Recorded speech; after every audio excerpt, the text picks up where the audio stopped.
Once again, I welcome our friend on RKS Campus Academy. For today, I am the professor of this academy and going to tell you various things related with the fundamental unit of life, that is cell. So, firstly, let me tell that here I will tell you various things related with the animal cell only, which creates the animal. So, firstly, let me tell you that what is the cell. As I told you that the cell is the fundamental unit of life. It means that cell replicate just like the as we can take the example of a building, that a building is made up of the blocks, and in such a way cell join together to form the tissue, and then the tissue join together to form the organ, and organ join together to form an organ system, and here organism is born. And now let me tell you that here is a pyramid by which you can easily watch that the cell makes the tissue, and the tissue makes the organs, and the organs make the organ system.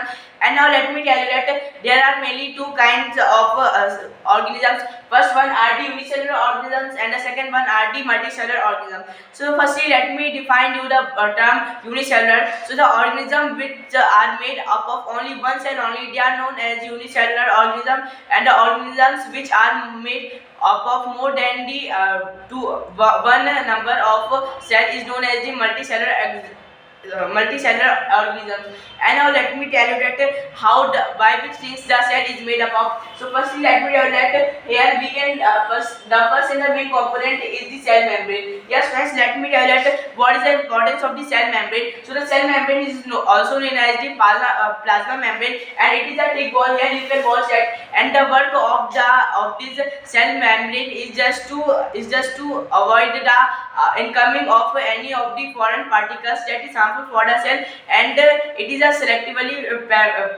selectively permeable membrane that allows the entry or the exit of the very less materials. It means that the cell membrane will not allow the exit of the cell organelles by which the cell will not die. And now let me tell you what is the cytoplasm. So here you can watch the jelly-like substance, and here also, so that jelly-like substance which is full with up of the lipids and proteins, that is known as the cytoplasm. And now let me tell you about the mitochondria. So firstly, let me tell you what is the work of the mitochondria. So the work of the mitochondria is just to create energy in the form of the ATP. And now let me tell you how does it work. So when the digested food creates the nutrients in our intestines, so that the nutrients react with the oxygen, and later that nutrients with the oxygen reacts with the mitochondria, and hence the energy is formed in the form of the ATP. And now let me tell you that what are the ribosomes.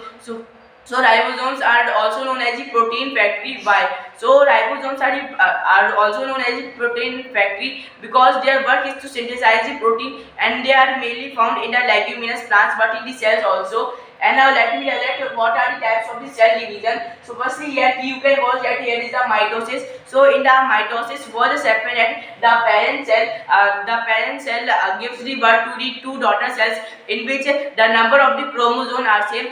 We can take the example that if here the parent cell has the 12 chromosomes, so on that time each of the daughter cell will have the 12 chromosomes. And now the secondary type of the cell division is known as the meiosis, and the work and in this what happened at there are the mainly the parent cell gives the birth to the 4 number of the daughter cell, and in this what happened that the number of the chromosome present in the daughter cell is half of the parent cell. It means that suppose if the parent cell has the 12 number of chromosomes, so each of the daughter cell will have the 6 number of the chromosomes. So thank you and have a nice day.